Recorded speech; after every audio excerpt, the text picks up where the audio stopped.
bandeko nanga théâtre o besoin ofinganga le bino bano ke kingakati bomona makolo nanga na kingakati te ba comédien ba indisi lisusu ba comédien kaka ndenge ezalaka donc awa eza ya koinda déjà donc comédienne Jita aza ya kotomboka makasi bandeko nanga na kotela bino Jita bokoyoka ye ti na suka ye moko akoyebisa bino eloko oyo eloko nini oyo ekomelie.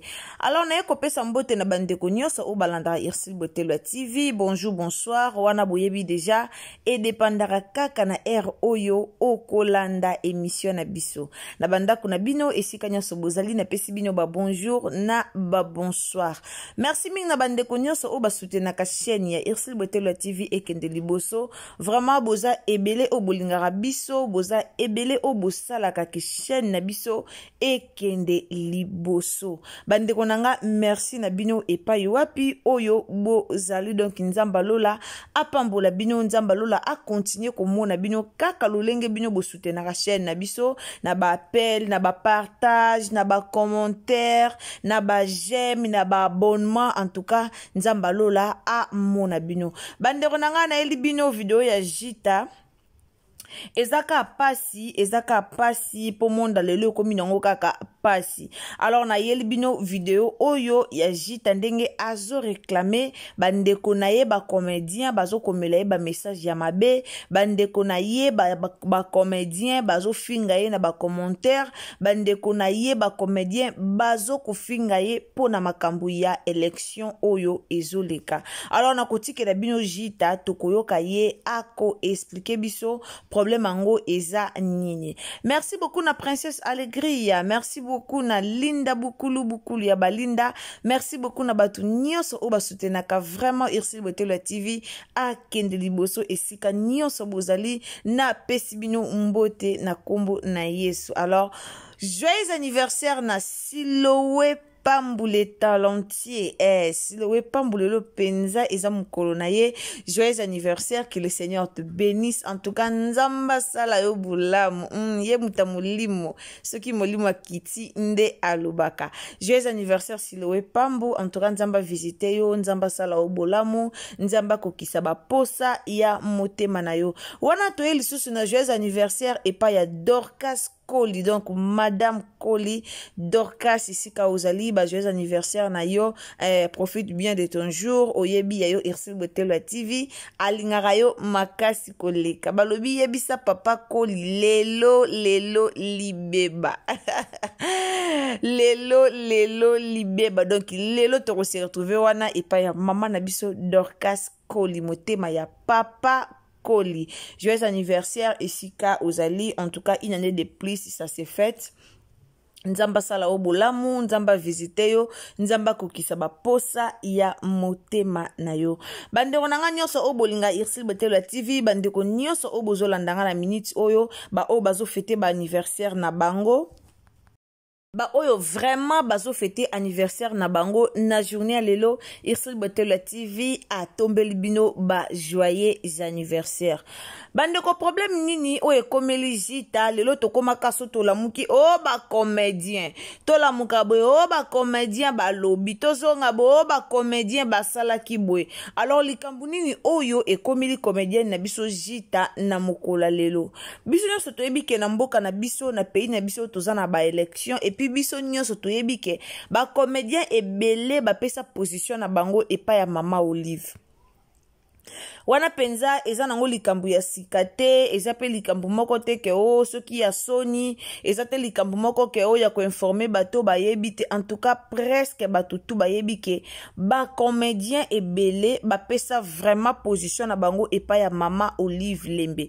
Donc o ezo lakse ke ba comédien soki ba pesi position na bango epa Mama Olive, donc ezo lakse ke baza directement batu ya Kabila. Alors ba comédien ebele ba pesa ki position na bango epa ya Mama Olive, prévenir que to yebi ba comédien ou bazo voyager, Mama Olive va faire voyager ça ba comédien, donc à faire voyager ba comédien ebele. Ba mama top ba mata ba avion grâce à ba Mama Olive, ba Marie-Jeanne Libolo, donc ba comédien ebele ba voyager, ba kenda ba Belgique, ba kenda ba Dubaï, ba kenda ba Chine grâce à maman na biso Olive Lembe. Maman Olive Lembe asungi ba comédien pe ebele, ba comédien ebele bazaka na ba mapangu te, ba pesa ba mapangu, ba comédien musu ba yeba rande balata bijou te, Maman Olive asombela bango ba bijou, ba comédien ebele penza o Maman Olive apesa mapangu. Alors ba comédien ebele ba kumisaka Maman Olive. Preuve ne ke biso moko to yebi série Maman Olive mema bango na Lubumbashi, to mona kande ba banda ko yemba Maman Olive ou rien, to mona ka vraiment ndenge ba comédien ba yembaka. Alors parmi ba comédien o ba kumisaka Maman Olive, eza pe na ba comédien mususu o bazalaka na bango pour Maman Olive te, ba kumisaka na bango te ke o ba banda ko yemba ko sanjola Maman Denise, mais bazalaka kaka pour Maman Olive te, mais bazalaka pour Fati Beton, mais ba kumisaka na bango te nde ba comédien mususu te ba kumisaka mama ni mama wa hoyo, mais ba comédien wana mususu bazaka na ngambu ya papa Fati Beton. Maintenant to mona te basala video o ya ko yembe la première dame o ndenge ni nde basala nde batu ya Maman Olive basala, en tout cas groupe wana mususu nanu basala bongote. Mais parmi ba comédien ezaka ka deka ka mususu ba kumisaka Maman Olive, ka mususu ba kumisaka na bango papa na biso Fati Beton. Alors Jita aza parmi ka ya ba comédien o ba kumisaka na bango Fati Beton, aza parmi ba comédien oyo ba soutenara o penza, donc balingaka na bango Fati Beton. Preuve ne que to mona Irsi Pechanga azaka pour Maman Olive te. Irsi Pechanga azaka pour Maman Denise Nyankero. To mona ka kutu tango ba okabola ba macaron pona bato ba bandokekezo ba soins médicaux, Maman Olive akabola ba macaron na ndenge na ye, Maman Denise Nyankeru pe Maman Denise Nyankeru pe akabola pe ba macaron na ndenge na ye. Alors bandeko, problème nini oyo ememi biso awa? Problème memi biso awa eza mingi problème iya Jita. Jita yele abandaki kokumisa na ye Fati Beton kande biso to mona toza penza ba o nyoso ba kotaka TikTok. Soki penza o kotaka TikTok na minute o yebi challenge o eza na minute o. Na TikTok minute eza ke na TikTok na minute eza zwa challenge bina liboso tia president na sima, tia député na sima, tia banzembo bina yemba kaka ndenge challenge mutu nyoso azo la challenge. Jita yeze ayaki pe Jita yele ayaki pe na comédien na ye. Azwaki comédien na ni président na ye, pardon, azwaki pe président na ye, candidat na ye o ye azo soutenir po aza na ye na kinte. Jita ana kinte aza na ye na poto banda bala azaka na ye na États-Unis, alanda déjà mobali na ye kala na États-Unis. Alors Jita aza mutu oyo ya papa na biso Fati Beton, car ande tozo soutenir ba propagande biso nyoso. Jita azwaki video moko boye, azwi video atie na ye video ya Fati Beton alobi lobi na eka makambu ndenge zalaka. Alors ba comédien ebele ba fingie par rapport ya video wana, ba comédien ebele ba fingie ko sala boete e biso za mambata Maman Olive, so Maman Olive amoni on sepelate, tandis que Jita atikala koniata makolo na ye na kingakati te. Jita akenda kingakati te, Jita alia même pas un franc ya Maman Olive Lembe alia te. Atato Maman Olive basala ba liste na bango ya batu babandokezo ba soso kuna nanu bakota Jita na ba liste na bango te. Donc akumisi na ye Fati Beton ka ndenge zalaka aleki na ye na TVT, aleki na ye ka na TikTok, po TikTok ekoma réseau moko oyo soko lingolo balikambo olobi likambo na TikTok ekopanza na partout batu baoye bango.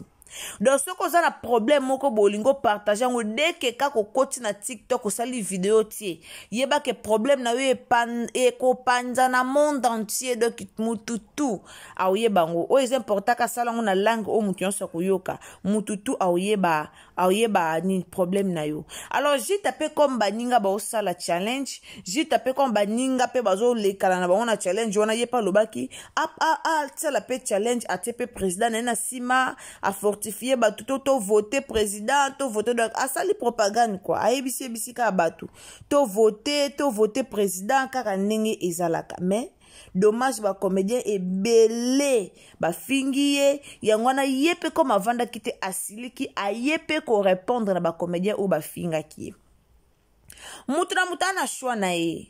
ndeti jita lobi ke na choix na ye ya député eza Mama Kalunga, na choix na ye ya président eza nango nani Fachi Beton. Apesi be exemple na ye pourquoi Mama Kalunga aza na ba bien na ye déjà asala déjà école moko o atango fele pour tout le monde.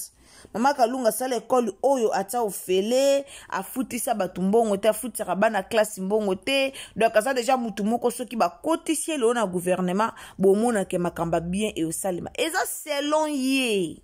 Selon Jita bandeko nanga ye selon ya monike soki a voté na ye mama Kalunga, soki a voté na ye Fachi Beton mboke ko bonga eza ye. Bokoki jamais ko koma forcer mutu choix ya député to choix ya président.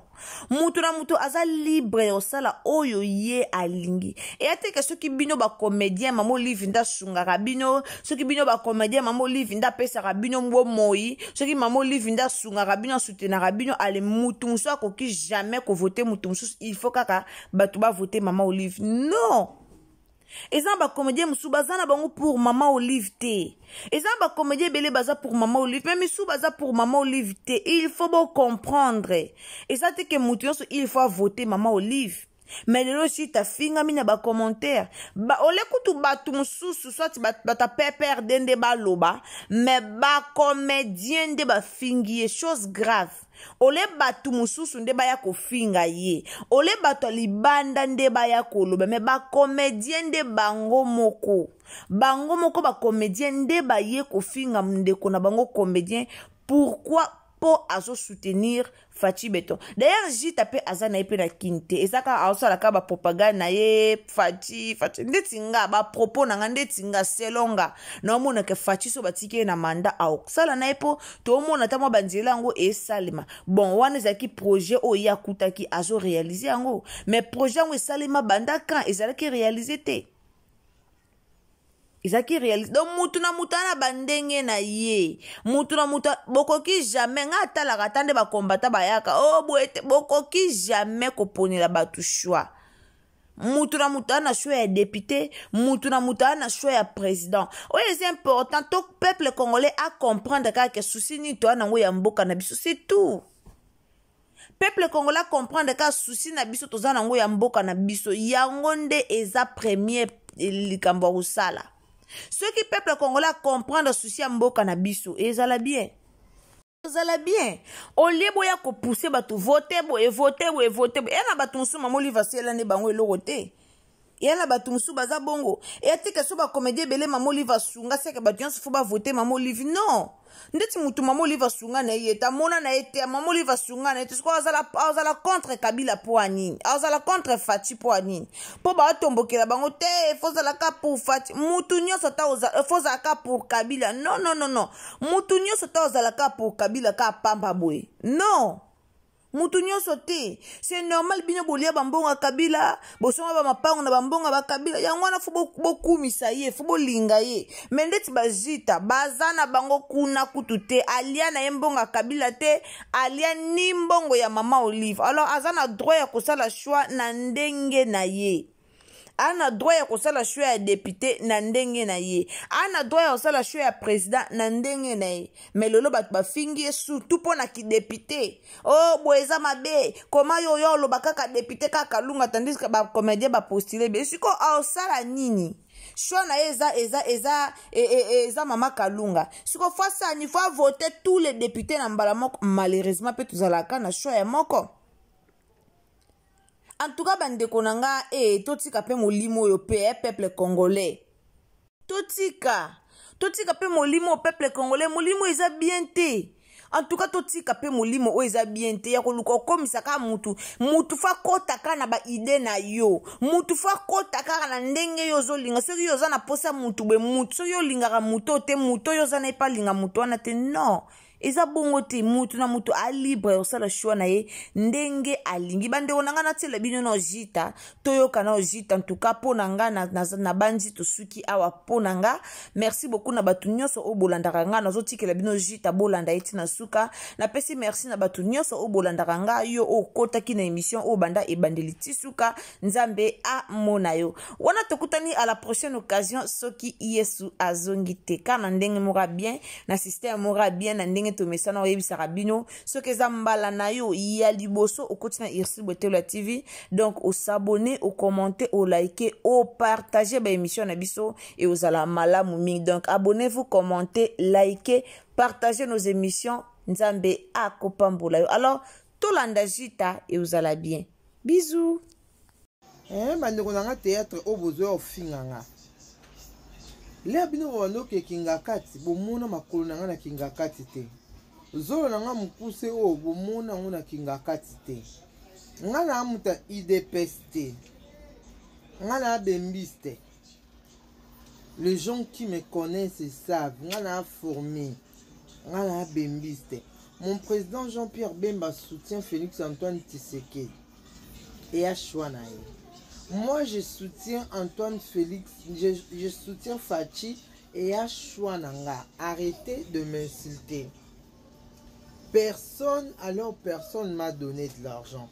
Je le fais par amour. Fachi, c'est quelqu'un que tout le monde connaît. Toyebi papa nae Tshisekedi Chilombo, Toyebi maman nae Malata, Toyebi famille nae na limité 10e rang. Qu'il soit tout ce que bozolo bapona ewana et a shwananga. Aza mayeli a shwananga. Aza azoba a shwananga. Aza shwananga. Ndenge moko nga na ponela bino shwate. Ndenge moko bosala ba campagne 2006, 2011, 2006 c'est combien là? Bomona ka zolo nga mukuse te. Alors na choix nanga na deux personnes. J'ai Fachi Béton et j'ai Joli Kalunga. Ma Kalunga tongi école comme un député te. Ao tangi sa bana ofele azaki député te. Donc ce qui en a bata ko soutenir eza ba mama Kalunga. Eza ba mama Kalunga. Mbongo ya otonga ba hôpital mususu na Congo ezaki mais mbongo ya réflexionner mama e muzaki te. Fachi Béton ya réflexion. Bandeko na nga théâtre oyo bozwa ofinganga. Lea bino bobanoke kinga kati bomona makolo na nga na kinga kati te. Zolo na nga mokuse oyo bomona ngo na kinga kati te. Nga na amuta idps te. Nga na abembis te. Les gens qui me connaissent